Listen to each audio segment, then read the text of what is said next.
Hoy todos nosotros sabemos que estamos viviendo situaciones complejas y difíciles, lo cual nos ha llevado a tomar ciertas precauciones para poder protegernos de un enemigo de nuestra salud. Para ello, hemos tenido que generar ciertos cambios, pero también tomar decisiones. Y precisamente en esto es donde quiero enfocar mi enseñanza, en saber tomar decisiones correctas. Pero para ello lo quiero enfocar en lo que dice la palabra del Señor para nosotros. Decisiones que nos lleven a alcanzar victoria. Decisiones que nos ayuden a triunfar. Por eso yo quiero decirles que yo particularmente he tomado muchas decisiones en mi vida. Algunas buenas y otras equivocadas. Pero una de las más grandes y hermosas decisiones que nunca me he arrepentido es haber aceptado a Jesús en mi corazón, pues generó un cambio, un antes y un después en mi vida, que me ha podido llevar a alcanzar aquellas metas y aquellos logros que me han llevado a ser una mejor persona, que me han llegado a ser un mejor esposo, un mejor padre, en todo aspecto de mi vida. Por eso, esta enseñanza la he titulado Aceptar a Jesús en el corazón siempre será la mejor decisión. Para ello, permítanme ilustrarle algunos estudios que se han hecho respecto a este tema. Usted sabe que nosotros las personas tomamos alrededor de 35.000 decisiones por día, pero somos conscientes de ellas menos del 1%. ¿Por qué? Porque nuestro cerebro funciona de forma automatizada, generando procesos continuos que en definitiva solamente logramos darnos cuenta de cerca de 100 de esas decisiones. Interesante, ¿verdad?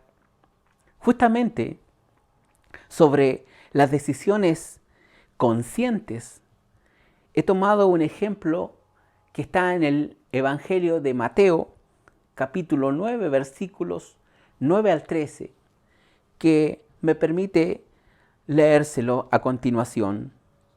Versículo 9 dice así: pasando Jesús de allí, vio un hombre llamado Mateo, que estaba sentado al banco de los tributos públicos, y le dijo: sígueme. Y se levantó y le siguió.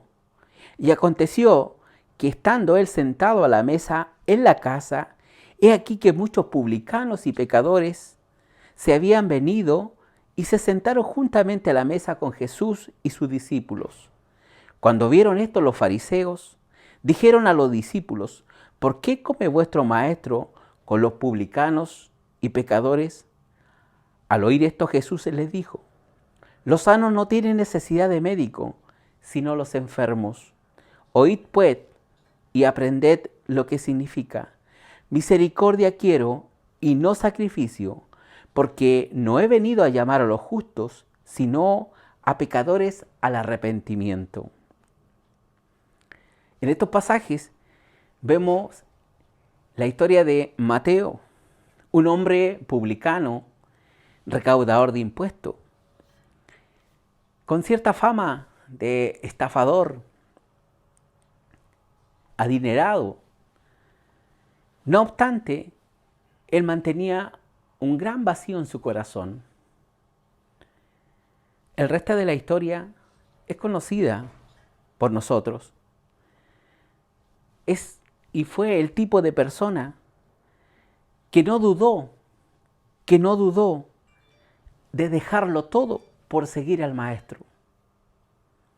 El resultado de ello, que todas sus habilidades, que todo lo que él pudo haber conocido, lo utilizó durante el ministerio de Jesús, recopilando detalladamente toda y cada una de las acciones del maestro, resultando con ello que hoy tenemos un evangelio que lleva su nombre.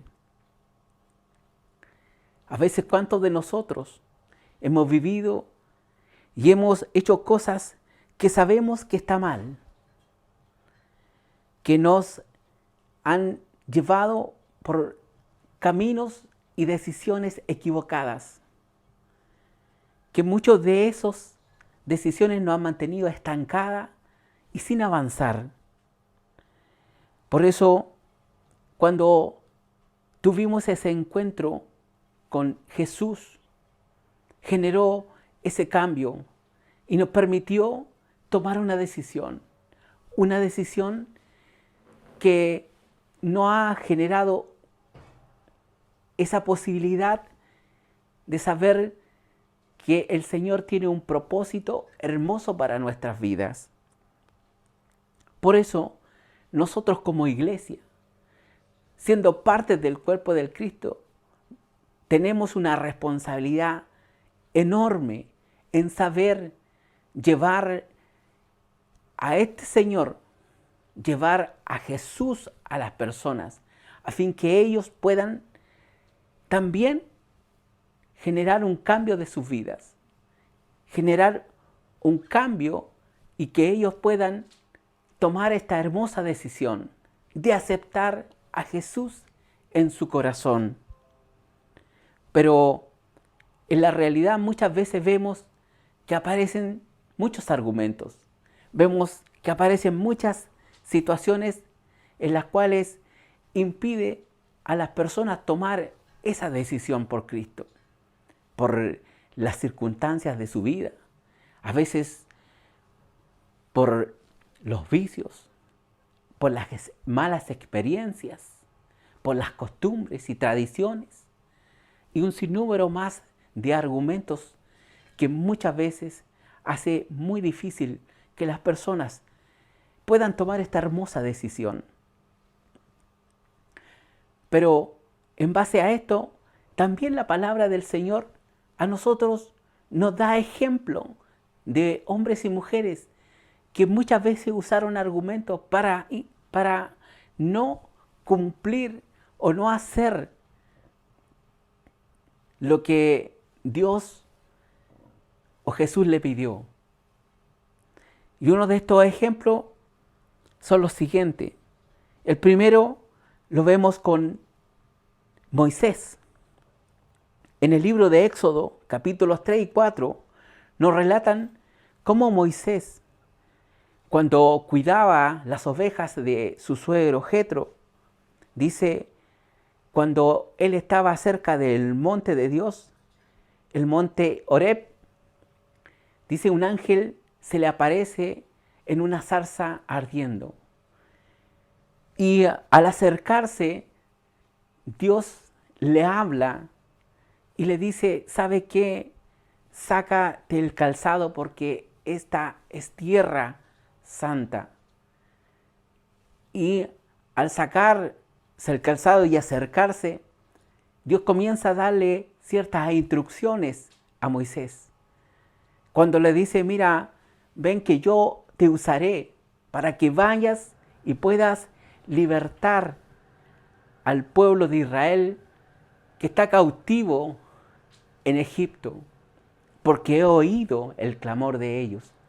Pero Moisés inmediatamente apareció con argumentos que muchas veces están en nuestra vida igual, diciendo, ¿sabe? Pero yo, ¿cómo lo voy a hacer? No me escucharán, no me oirán.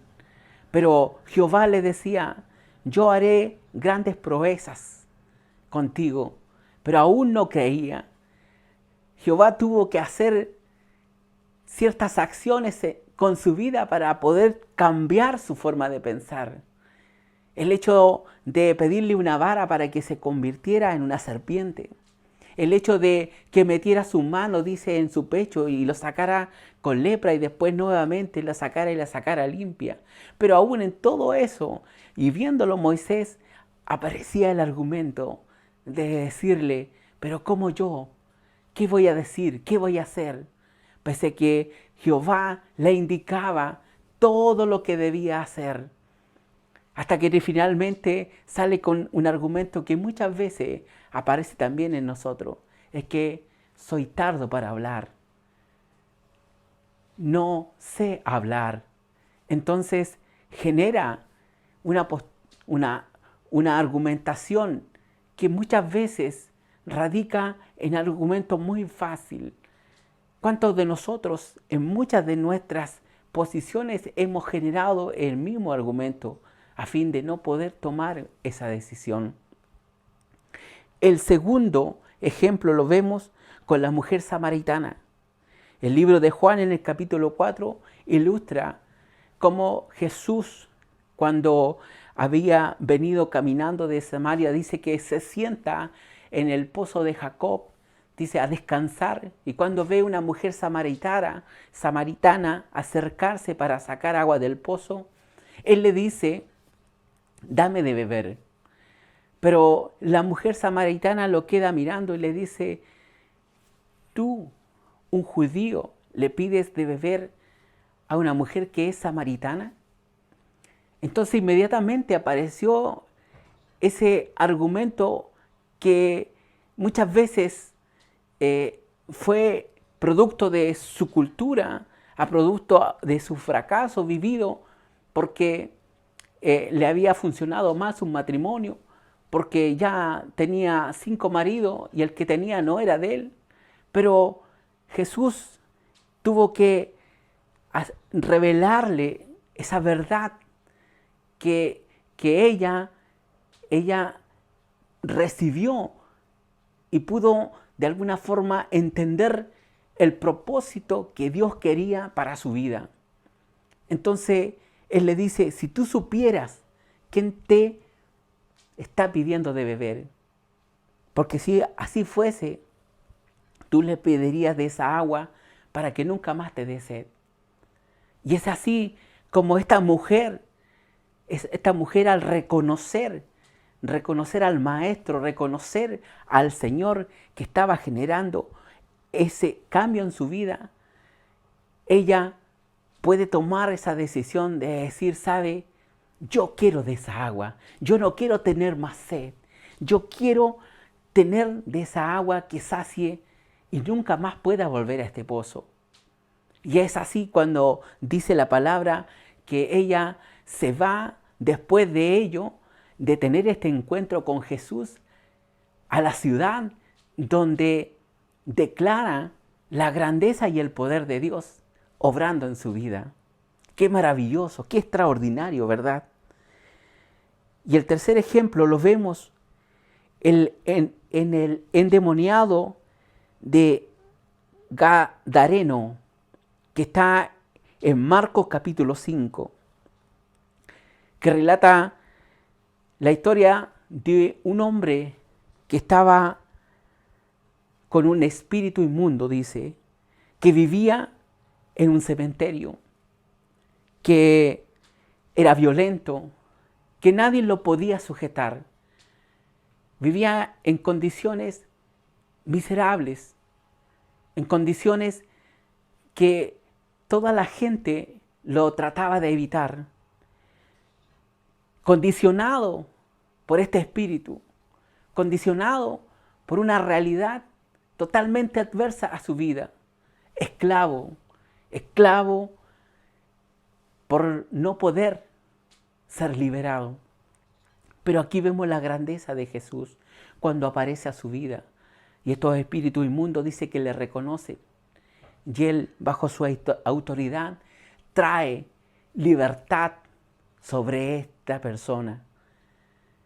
El poder de Dios es tan grande que aún en las condicionantes que muchas veces y muchas personas tienen y que dicen no podré ser libre, como los vicios, como aquellas cosas que se mantienen arraigadas y transforman y mantienen la voluntad de las personas. Pero cuando aparece Jesús, entonces hay una transformación.